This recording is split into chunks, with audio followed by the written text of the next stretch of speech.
Software చేయలే, doctor పని చేయలే, ప్రధానమంత్రి పదవి చేయలే, ఏ పదవి చేశాడు? మరి మా బంజారా సేవాలాల్ ఆవులను పెంచాలి, ఆవులను రక్షించాలి అన్న పనిని ఈరోజు మన కృష్ణుడు అందుకున్నాడు. మరి మనం ఎందుకు అందుకోవడం లేదు అనేది హిందూ సమ్మేళనంలో ఒక బీజం వేద్దాం.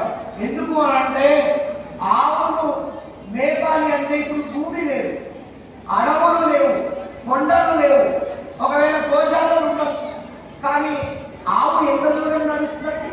20 కిలోమీటర్లు నడిచి ఆ యజమానికి కావలసిన ఆరోగ్యాన్ని ఇచ్చే మూలికలను తిని ఆరోగ్యాన్ని అందించడానికి అమ్మలాగా ఉపయోగపడేదే ఆవు. మనం 20 కిలోమీటర్లు నడుస్తావా? ఇప్పుడు డాక్టర్లు నడుస్తున్నారు కానీ పేషెంట్లు నడుస్తలేదు.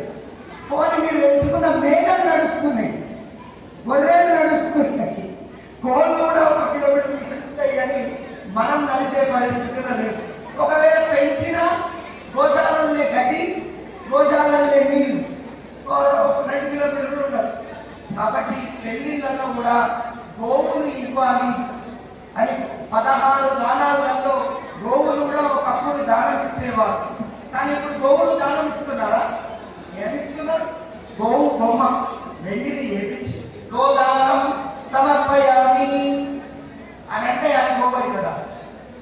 గోవు తోక తెలుసా మీకు? గోవు తోక తెలుసా? ఎంతమంది గోవు తోకలో ఏముంటాయి? ఈగలు.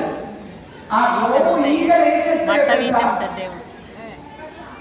ఆ గోవు ఈగలు ఎప్పుడైతే ఆవు 8 కిలోమీటర్ల వరకు వ్యాధులు రాకుండా ఉంటాయి. 8 కిలోమీటర్లు, 8 కిలోమీటర్లు. ఇప్పుడు ఇక్కడ ఉన్నటువంటి మండల ఊరుకు శ్రేష్ట. మరి ఆ ఆవులు ఉన్నాయా? ఒకప్పుడు గొల్లవాళ్ళు ఉన్నప్పుడు గొల్లవరము మేము అది ఉల్టా కొమ్ము వేసుకుంటాము, పాలన అమ్ముతాము, గొల్లవారమే పిల్ల గొల్లవారమే ఎర్రా గొల్లవారమే, ఇట్లాంటి పాటలు వినేవాళ్ళం ఒకప్పుడు. మా నందనందనుడు బాగున్నాడా, మా గోపాలుడు బాగున్నాడా అని ఇట్లాంటి కులాలు చూసాం. మీరందరినీ ఏ కులం?